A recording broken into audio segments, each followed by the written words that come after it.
காலங்கத்தால இங்க என்ன கூத்து போங்கடா வெளியா எல்லாம் போங்கடா பாப்பா ஏண்டா கண்ணு அம்மா கொஞ்சம் ஓய்வு எடுத்துக்க கூடாது? சரிம்மா ஓய்வு எடுத்துக்கப்பா.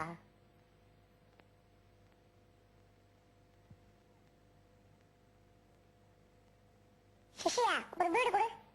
ஏய் சின்ன பசங்க பீடி குடிக்கூடாதா? அண்ணா நான் உன்னை விட 10 வயசு பெரியவன் தெரியுமா? ஒழுங்கா பீடி கொடு. இல்லன்னா விடுவேன். இந்தாங்க அண்ணா இந்தாங்க. Very good.